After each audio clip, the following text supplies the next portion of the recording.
Hai everyone, kembali lagi di study hall gue.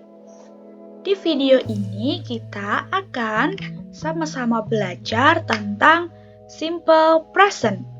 Namun sebelum belajar, teman-teman jangan lupa subscribe dan juga like-nya ya. Jika sudah subscribe dan juga like, kita lanjut ke slide berikutnya. Nah, pada umumnya, simple present itu digunakan untuk menyatakan suatu perbuatan atau peristiwa yang dilakukan secara berulang-ulang. Nah, perbuatan atau peristiwa itu biasanya sudah menjadi kebiasaan. Lalu, di dalam simple present itu terdapat keterangan waktu, always, often, usually, every day, every week, every month, dan every year. Atau mungkin bisa every morning, every night. Lalu ada juga sometimes. Jadi kalau di kalimat itu ada kata-kata always atau ada keterangan waktu always, often, usually, ini every day, every week, every month, every year, lalu sometimes, berarti kalimat tersebut masuk ke dalam simple present. Lalu ada juga rumusnya nih. Di dalam kalimat bahasa Inggris itu ada susunan kalimatnya. Nah, di simple present itu susunan kalimatnya ada yang dalam bentuk nominal, lalu ada yang dalam bentuk verbal. Jika susunannya itu bentuknya nominal, kita perlu menambahkan to be setelah subjeknya. Lalu setelah to be diikuti komplement atau kata pelengkap, bisa kata sifat, lalu kata benda, seperti itu ya. Lalu ada juga yang dalam bentuk verbal.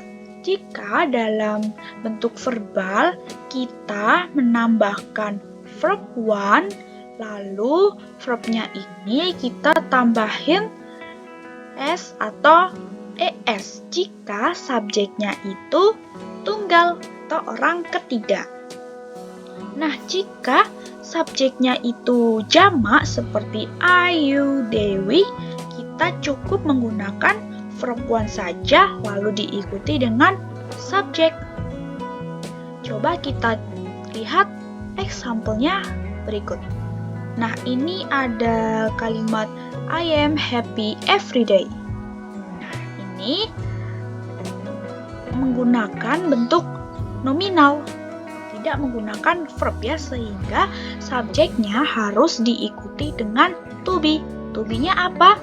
I am. To be-nya, to be-nya am ya, karena subjeknya I. Jika subjeknya you, maka to be-nya are. Lalu jika subjeknya she, maka to be-nya is. She is happy every day.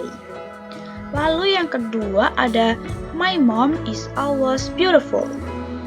My mom ini she ya. She karena dia perempuan, jadi to be-nya is. Lanjut ke contoh berikutnya. Nah, ini contoh yang menggunakan bentuk verb ya. Ini verbnya sport. Lalu ini subjeknya. Nah, ini subjeknya they. Subjeknya menggunakan bentuk tunggal ya, they. Jadi, verbnya tidak perlu menggunakan s, cukup sport saja. Nah, kalau yang ini, she watch Netflix, ini ditambahin es di belakang watch-nya ya, dari kata watch kita tambahin es.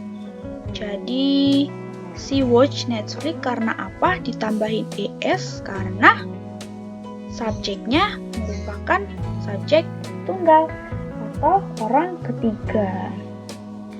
Next, sudah ada mini test. Coba kalian teman-teman kerjakan. Kalian bisa komen di bawah untuk jawabannya. Lalu, terima kasih sebanyak-banyaknya sudah menonton video ini. Dadah, sampai jumpa di video berikutnya.